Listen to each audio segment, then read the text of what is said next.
Minha história é digna de uma novela mexicana, cômica se não fosse trágica, a qual ainda sofro as consequências astrais e espirituais. Farei um breve resumo para mostrar o que a carência pode fazer com uma pessoa. Após o meu divórcio, eu me mudei para a casa dos meus pais com meus 2 filhos e fiquei lá por 6 anos. Hoje vejo claramente que eu tinha sérios problemas de aceitação. Quando me mudei, fiquei meses sem sair, porque na casa da minha mãe eu não podia ir para lugar nenhum ou receber visitas. Meu ciclo de amizade se resumia às pessoas da família. Quando voltei a morar sozinha, passei longos 3 meses sem sair de casa. E como aos fins de semana minha mãe ficava com os meus filhos, eu ficava em casa sozinha.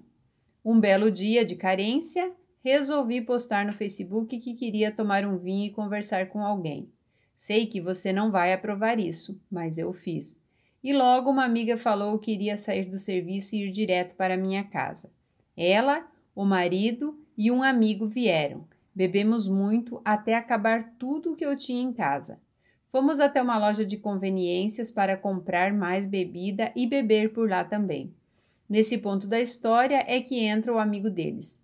Pensa em um homem lindo, só que não estava lá aleatoriamente. Estava junto para ficar com minha amiga, que tem um relacionamento aberto com seu marido. Eu lá, bêbada, carente e sentada no chão, porque não tinha forças para ficar em pé, olhando para aquele homem de 1,90 m e com aquela barba grande. Aff, tenho uma queda por homens de barba. E para piorar, fazia anos que eu não fazia nada com homem nenhum. Voltamos para minha casa, nessa situação que descrevi acima, até que o esquema da minha amiga me beijou. E pensa em um beijo maravilhoso. Ou era o excesso de álcool. A partir daí, não lembro de muitas coisas, somente alguns flashes de memória que vou relatar aqui. Lembro de estar no fundo da minha casa com o boy. Daí minha amiga veio e me pegou pela mão, me trazendo para o quarto. Depois disso, só me lembro de estar no meu banheiro tomando banho. E lembro também do marido da minha amiga perguntando se eu estava bem. Deitei na cama do meu filho e comecei a passar mal. Nesse momento, eles decidiram ir embora e eu fiquei lá, sozinha. Acordei no outro dia tentando assimilar o que aconteceu e o porquê de eu não me lembrar de nada, além da ressaca bater forte. Apesar de não me lembrar de muita coisa, eu sabia que algo tinha acontecido. Até que minha amiga me mandou mensagem pedindo desculpa por tudo, inclusive pela maneira que ela e o marido vivem. Eu também pedi desculpas por não ter sido receptiva, e ela disse que muito pelo contrário, que eu fui super receptiva, tanto que nós 4 tínhamos ficado juntos e que a única coisa que eu pedi era para que eu ficasse primeiro com o boy, mas ela disse que não chegamos nos finalmente, se é que você me entende. Fiquei em choque, mas sei que minha amiga não me deixaria fazer nada que eu não permitisse, afinal, são 9 anos de amizade e outras vezes eu já recusei ficar com o marido dela. Não contente com tudo isso, fui procurar o boy no Face.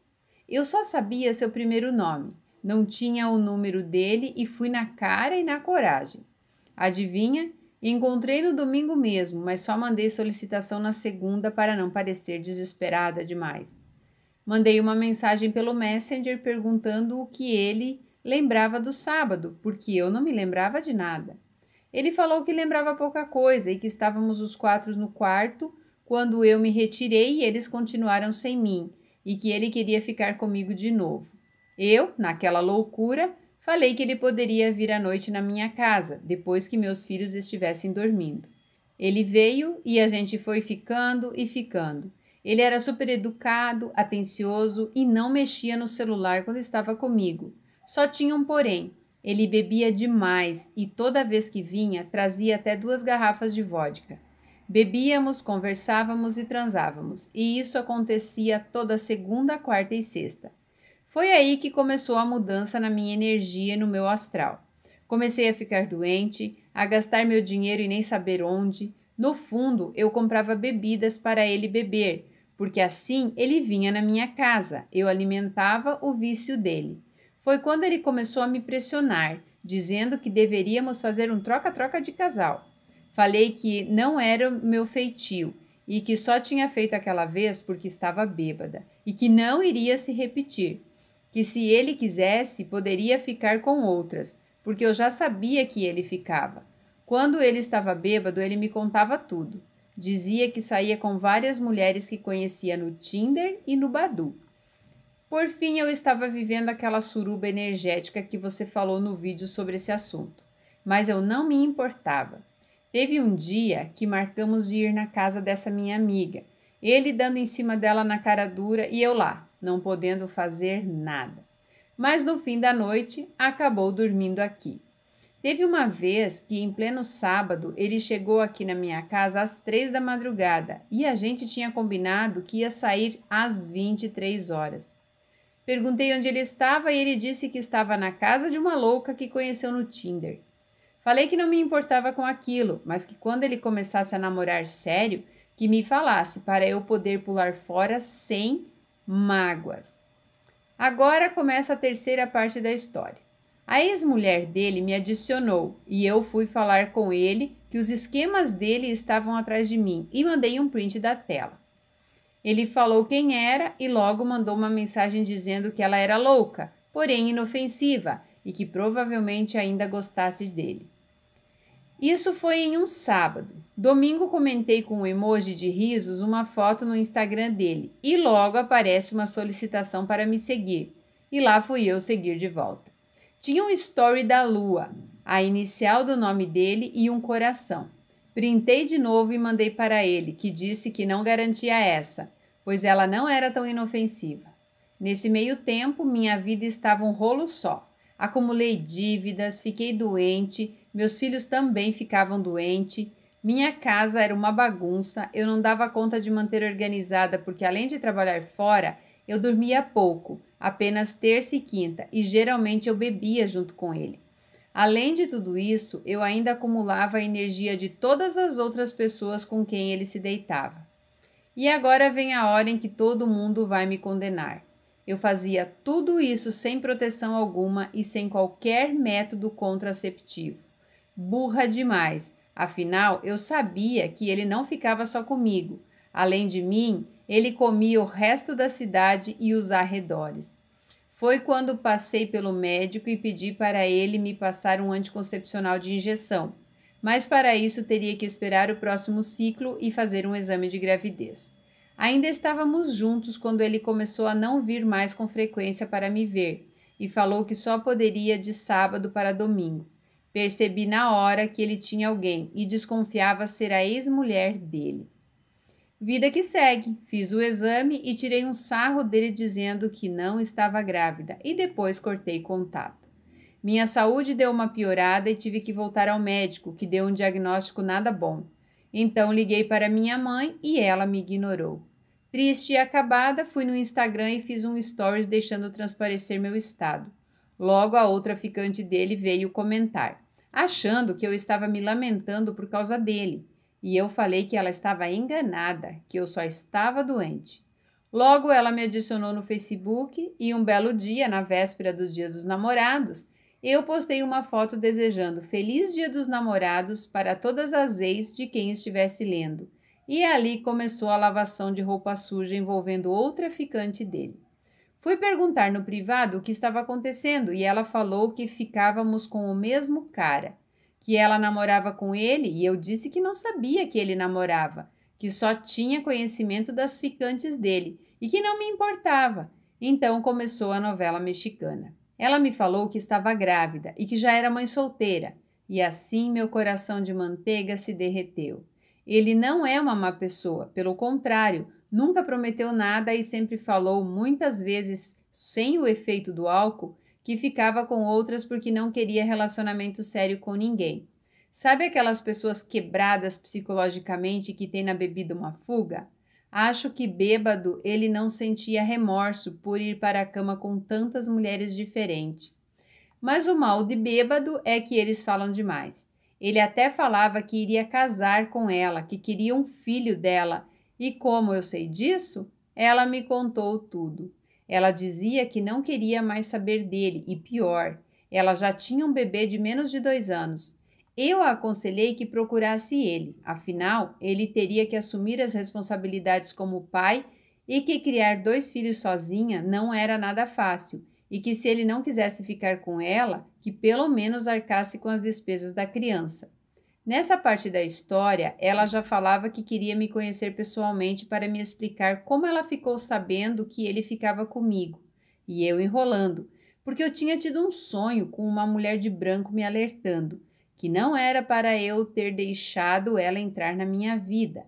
Eu sempre perguntava se ela já tinha ido falar com ele sobre a gravidez e ela dizia que não. Um dia ela postou no status do Whats que sua mãe havia lhe colocado para fora de casa e que tinha ficado com seu bebê. E eu repetindo que ela tinha que procurar o pai da criança. Ela fazia o maior drama, postava foto que estava na UPA, que estava tomando soro, e eu pensando, nossa, que foda, 24 anos só e já passando por isso. Eu não aguentei e mandei uma mensagem para ele para que procurasse ela. Disse que sabia que ele era uma boa pessoa e que tinha assuntos pendentes com ela. Ele me questionou perguntando o que estava acontecendo e então falei que ela estava grávida e que não queria falar com ele. Ele foi atrás dela, conversou e pediu para ir fazer uma ecografia. Um belo fim de semana, ela me manda um monte de mensagem falando que ia embora, que só ia voltar quando a criança tivesse nascido, porque ele falou que gostaria de criar o filho junto com a ex-mulher dele e que eles estavam tentando reatar o casamento. No sábado, eu estava em uma festa de família e ela não parava de ligar, tanto que todo mundo percebeu que havia algo errado. No domingo, ela pediu para me encontrar pessoalmente e eu decidi ignorar o aviso que veio pelo sonho. Ela veio na minha casa, entrou, me olhou e começamos a conversar. Foi quando chegou na parte dele e ela começou a me alfinetar, achando que ia me ofender. Falou que ele disse que só ficamos uma vez e que me conheceu em uma suruba. Eu disse para ela que sim, mas que eu estava bêbada e não lembrava de nada, mas que em relação a uma vez só, era mentira. Que ele já tinha vindo dormir aqui inúmeras vezes. Como eles são de igrejas evangélicas, ela decidiu me alfinetar pela parte espiritual, porque pelo ego não deu certo.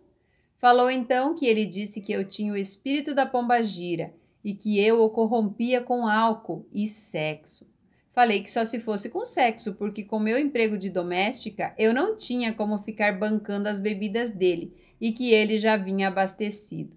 Depois desse dia, ela sumiu, mas em compensação, minha vida desmoronou. Perdi dinheiro literalmente, minha bike vivia quebrando, furando o pneu. Um dia quebrou a corrente e enrolou toda na roda, travando a mesma. O tombo não foi sério porque eu estava em uma subida. Nossa, e eu tentando achar uma resposta para o porquê de tudo estar dando errado na minha vida. E estava tudo ali, nas minhas fuças, mas eu não queria ver. Do nada, ela parou de postar sobre a gravidez e no Face e no Insta só tinha foto dela bebendo e fumando narguilé. Eu achava aquilo tudo muito estranho, pois ela ficava falando que precisava comprar remédio e ele dando dinheiro para ela, e ela ia lá e comprava perfume. Até que um dia ela postou algo falando sobre como é fácil enganar os outros. Na hora eu já imaginei que ela não estava grávida. Mandei uma mensagem perguntando se ele tinha ido com ela fazer os exames e ele disse que não. Falei da minha desconfiança porque fui eu quem levou tudo isso a ele sobre a suposta gravidez. Foi aí a reviravolta. Ele pediu para ir com ela no médico e ela não quis. Pediu os exames e ela não deu. Ele falou que ia entrar com um processo contra ela porque ela não queria fornecer informações sobre um suposto filho dele, e o qual ele estava dando dinheiro para exames e medicamentos. 10 dias depois, ela posta no Face que perdeu o bebê, e assim nós nunca saberemos a verdade.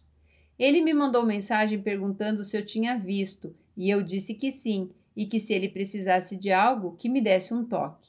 Passou um mês e eu bem de boa em casa no domingo, ele me manda mensagem falando que estava por perto e se poderia parar para tomar um café, e eu disse que sim.